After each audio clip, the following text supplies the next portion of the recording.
दीपावली का पर्व आपने भी बड़े उल्लास के साथ संपन्न किया है और आज से छठ महापर्व का भी आयोजन प्रारंभ होने जा रहा है। आप सबको मैं छठ की हृदय से बधाई देता हूं और छठी माई आप सबके जीवन में खुशहाली लाए, इसकी भी प्रार्थना करता हूं। बहनों और भाइयों, आपने अभी पिछले दिनों हरियाणा विधानसभा के चुनाव के परिणाम को देखा होगा। हरियाणा के चुनाव के पहले सभी लोग क्या बोलते थे और जब चुनाव के परिणाम आए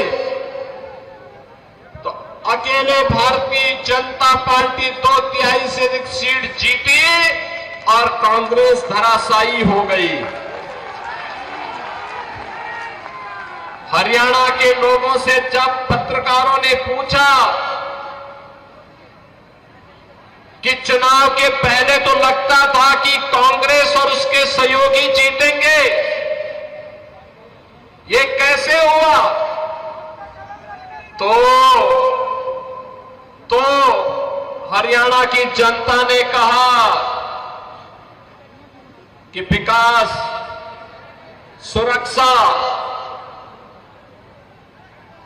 सुव्यवस्था और सुशासन के लिए डबल इंजन आवश्यक है और मोदी जी के नेतृत्व में अगर डबल इंजन की सरकार चले तो सोने में सुहागा है। इसलिए हरियाणा की जनता ने निर्णय लेकर के फिर से भारतीय जनता पार्टी को विजयी बनाया है।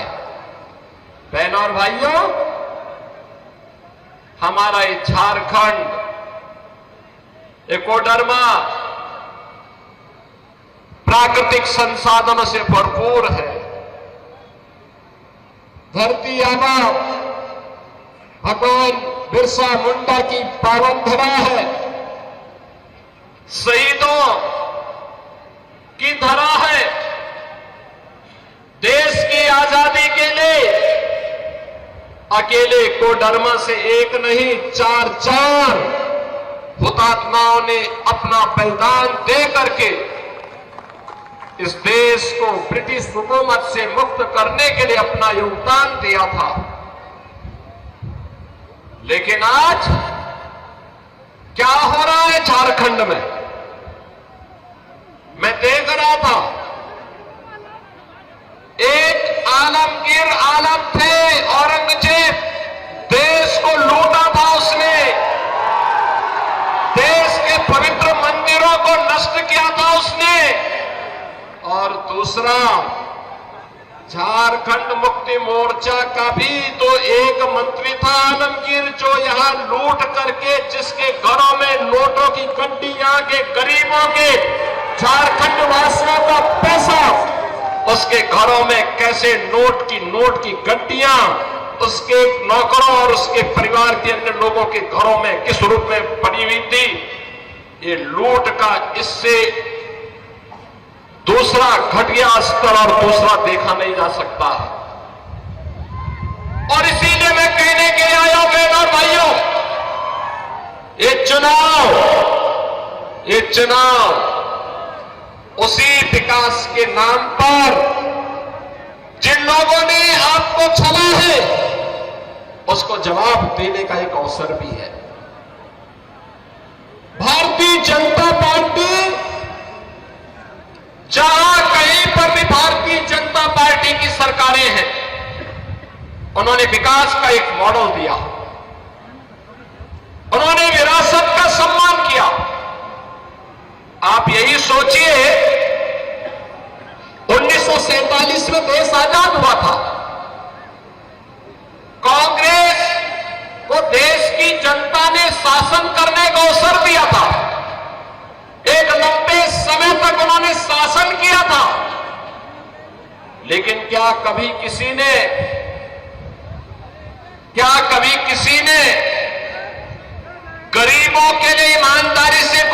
योजना चलाई। बहनों और भाइयों, मोदी जी जब 2014 में प्रधानमंत्री बने थे, मीडिया ने उनसे पूछा था कि प्रधानमंत्री बनने के बाद आपका एजेंडा क्या होगा। मोदी जी ने कहा, एक लाइन में उन्होंने कहा था, सबका साथ और सबका विकास।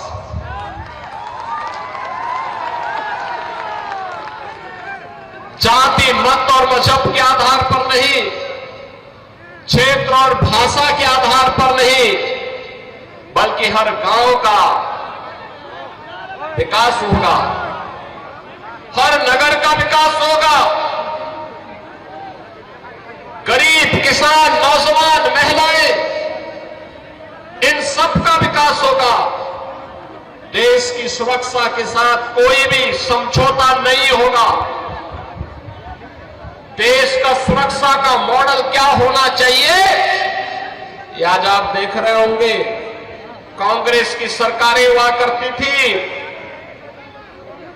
तब चीन हमारे देश के अंदर घुसता था, और आज आप देख रहे होंगे, समाचार रोज पढ़ रहे होंगे, आज चीन की सेनाएं पीछे हट रही हैं और वहां पर भारत की सेना गश्त कर रही है। पाकिस्तान तो अब भारत का नाम सुनकर के ही कंपकपी शुरू हो जाती है। पाकिस्तान को जैसे लगता है अब जब उसको कहीं सुनवाई नहीं होती तो यूएन में कहता है, उसको सपने आते हैं, कहता है कि भारत कभी भी हम पे हमला कर सकता है, हमारी जान बचाओ। सरकार तो ऐसे होनी चाहिए जो दुश्मन के दिल को दहला सके, और यही आज भारत की सरकार कर रही है। बहनों और भाइयों, देश की सुरक्षा हो या आंतरिक सुरक्षा, आप सोचो, ये कांग्रेस और उसके सहयोगियों ने कश्मीर की समस्या दी थी। मोदी जी ने धारा 370 समाप्त करके कश्मीर की समस्या का समाधान कर दिया। कांग्रेस ने गरीबों को भूखा मरने के लिए छोड़ दिया था, किसानों को आत्महत्या करने के लिए मजबूर कर दिया था। कांग्रेस हो या झारखंड मुक्ति मोर्चा या आरजेडी,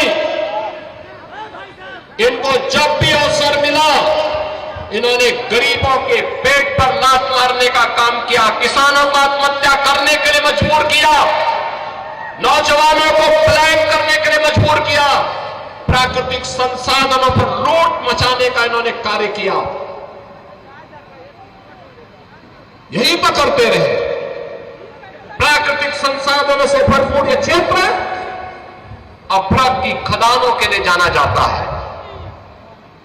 यहां पर तमाम नए प्राकृतिक संसाधन मौजूद हैं, प्रकृति की गोद में मौजूद हैं, लेकिन नियत सही हो।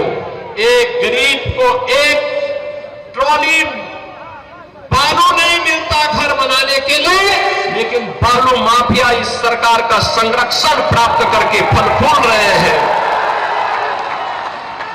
शराब माफिया फल फूल रहे हैं, वन माफिया, भू माफिया सिर तान करके चल रहे हैं, और इसी ने कहने के लिए आए हैं, ये माफिया का उपचार केवल भाजपा है, भाजपा।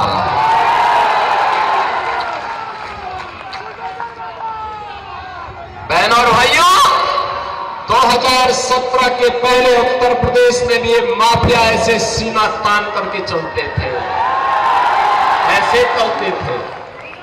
इनके लिए गरीब की कोई कीमत नहीं थी, किसान की कोई कीमत नहीं थी, नौजवान की कोई कीमत नहीं थी, बाल और बेटी का कोई सम्मान नहीं था।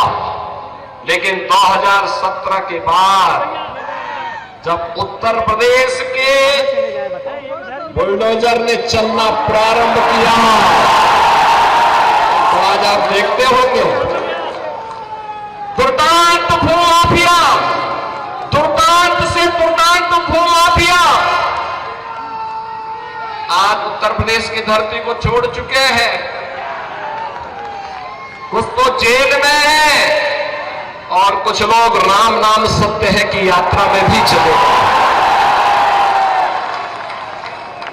भूमाफिया नहीं, खनन माफिया भी नहीं, वन माफिया भी नहीं, पशु माफिया भी नहीं, संगठित अपराध में संलिप्त माफिया भी नहीं।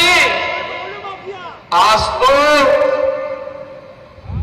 कोई भी माफिया हो, शराब माफिया हो या बालू माफिया, यूपी से गायब हो गया है। ऐसे ही गायब हो गया जैसे गधे के सिर की सींग समाप्त हो गई। और इसलिए बहनों और भाइयों, आपसे कहने के लिए माफिया को औपचारिक केवल भाजपा है। भाजपा की सरकार लाइए, गरीब को उसका हिस्सा भी मिलेगा, गरीब को उसका सम्मान मिलेगा। जिसके पास राशन कार्ड नहीं उसको राशन कार्ड की सुविधा, जिसके पास आयुष्मान कार्ड नहीं उसको आयुष्मान भारत की कार्ड की सुविधा, जिसके पास मकान नहीं उसको मकान की सुविधा। और देश के अंदर एक तरफ मोदी जी के नेतृत्व में एनडीए का गठबंधन है और दूसरी तरफ कांग्रेस के नेतृत्व में झारखंड मुक्ति मोर्चा और आरजेडी जैसा इंडी गठबंधन भी है। दोनों गारंटी दे रहे हैं, लेकिन दोनों की गारंटी में अंतर है। मोदी जी की गारंटी है हर गरीब को मकान देने का, मोदी जी की गारंटी है हर नौजवान के हाथ को कार्य देने का, रोजगार देने का। मोदी जी की गारंटी है हर किसान के सम्मान का। मोदी जी की गारंटी है हर बहन और बेटी की सुरक्षा का। और उनके लिए वे योजनाएं जो उनके हित के लिए आगे बढ़ रही है, उन योजनाओं को प्रभावी ढंग से यहां पर लागू करने का जो 5 गारंटी यहां के लिए भारतीय जनता पार्टी ने दी है।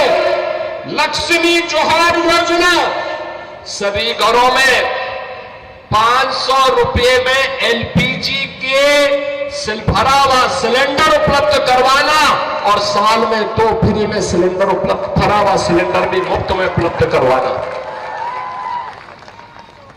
गोबर दीदी योजना, ये भी भाजपा की गारंटी है, मोदी जी की गारंटी है कि झारखंड की हर महिला के खाते में हर महीने की 11 तारीख को 2100 रुपए, 2100 रुपए तक की वित्तीय सहायता पहुंचा देना। 21 लाख परिवारों को मिलेगा अपना पक्का घर और सभी परिवारों को घर निर्माण के लिए मिलेगा मुफ्त बालू। यानी ये भाजपा कहती है कि हम मुफ्त बालू घर निर्माण के लिए देंगे और बालू माफिया का सफाया कर देंगे। युवा साथी भत्ता, जिन्होंने स्नातक स्नातकोत्तर की डिग्री प्राप्त कर ली, जिन युवाओं को डिग्री प्राप्त करने के पहले 2 वर्ष में अगर उन्हें कोई नौकरी नहीं मिलती है तो प्रत्येक माह 2000 रुपए की गारंटी भी भाजपा आपको दे रही है, एनडीए आपको दे रहा है।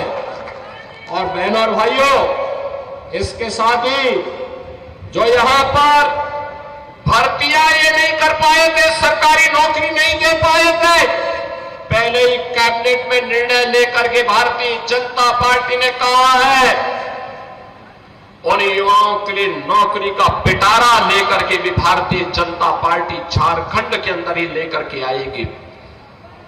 झारखंड के अंदर 5 साल में 5 लाख नौजवानों के लिए नए रोजगार उपलब्ध करवाने के कार्यक्रम को भी भारतीय जनता पार्टी आगे बढ़ाने की बात कर रही है।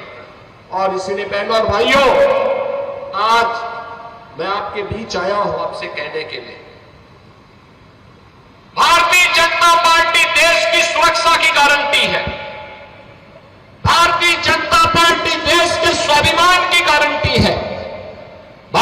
जनता पार्टी युवाओं के रोजगार की गारंटी है। भारतीय जनता पार्टी महिलाओं के लिए सम्मान और स्वावलंबन की गारंटी है। भारतीय जनता पार्टी विरासत और विकास के समन्वय की गारंटी भी है। याद करिए अयोध्या से तो मैं आया हूं ना। कितने लोग अयोध्या गए हैं? आप लोग एक बार अयोध्या आइए। मैं अन्नपूर्णा देवी जी से कहूंगा, वे यूपी के अंदर चुनाव के अंदर सहप्रभारी के रूप में विधानसभा चुनाव के अंदर काम कर रही थी। पूरे यूपी के अंदर घूमी, बहुत अच्छा काम उन्होंने किया था। और मैं आप सबसे कहूंगा, चुनाव के बाद एक बार वो आपको लेकर के अयोध्या पहुंचे। अयोध्या की गारंटी बाकी हम लोग के लिए। एक बार देखिए आप अयोध्या धाम को। बहन और भाइयों, जब ये कांग्रेस के लोग थे ना, अयोध्या में कितनी दुर्व्यवस्था थी। बिजली नहीं मिलती थी, सड़क सिंगल लेन की थी, गंदगी रहती थी, अराजकता थी, कोई किसी को पूछता नहीं था। और राम मंदिर निर्माण न हो, जिसके लिए इनके द्वारा बार बार रोड़े अटकाए जाते थे। आज तो आप देख रहे होंगे, प्रधानमंत्री मोदी जी का यशस्वी नेतृत्व मिला। अयोध्या में 500 वर्षों के बाद अभी भव्य दीपोत्सव का आयोजन भी आपने देखा होगा। कितना भव्य दीपोत्सव अयोध्या में हुआ था। 500 वर्षों के बाद प्रभु रामलला अपने धाम में विराजमान हो गए और भारतवासी का सीना गर्व के साथ आज चढ़ा हुआ है इस बात को लेकर के कि हमारे प्रभु राम अपनी जन्मभूमि पर 500 वर्षों के बाद फिर से विराजमान हो चुके हैं। हर भारतवासी के लिए इससे ज्यादा सम्मान और क्या हो सकता है। बहन और भाइयों, और हम लोगों ने कहा है, आज आप जाइए अयोध्या में, जिस ओर जाएंगे 4 लेन की सड़क मिलेगी और एक इंटरनेशनल एयरपोर्ट का निर्माण भी वहां हो गया है। इंटरनेशनल एयरपोर्ट का नाम महर्षि वाल्मीकि के नाम पर है।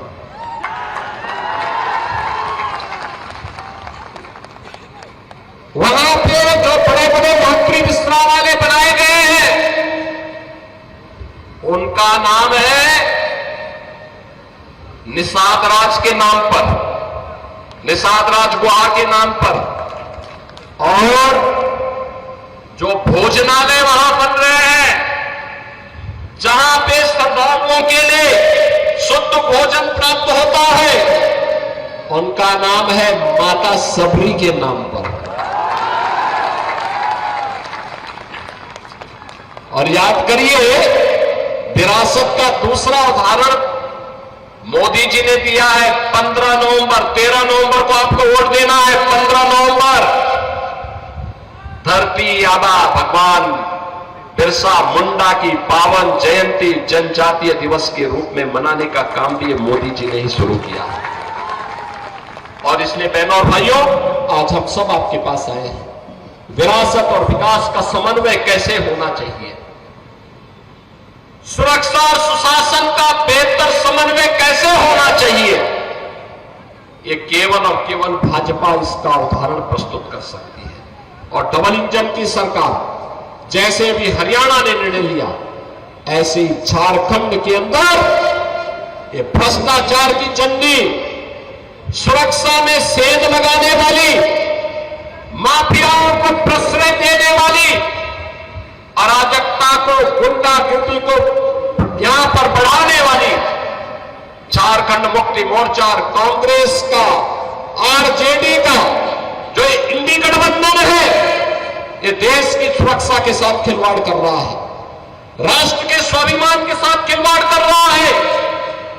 इन्हें मौका नहीं देना है वर्तमान को संवारने के लिए और भविष्य को उज्जवल बनाने के लिए आवश्यक है कि चुनाव में इनकी छुट्टी कर दो,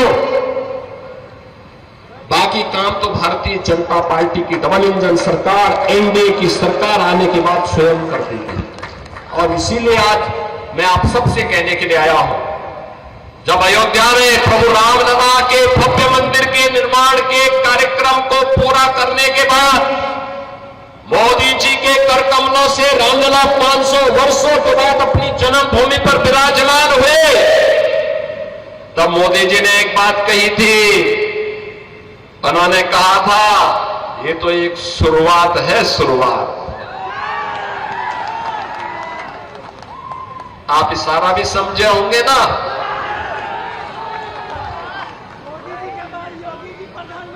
ये शुरुआत है अयोध्या में रामलला की अपने धाम में वापसी।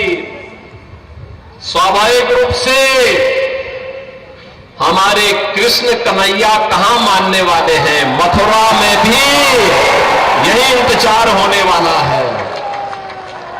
और इसीलिए मैं आपका आह्वान करने के लिए आया हूं, कोडरमा और बैरगट्टा के भी आप सभी श्रद्धालुओं को मैं आमंत्रित करता हूं, काशी में भी, अयोध्या में भी और मथुरा में भी दर्शन करने के लिए पधारिए।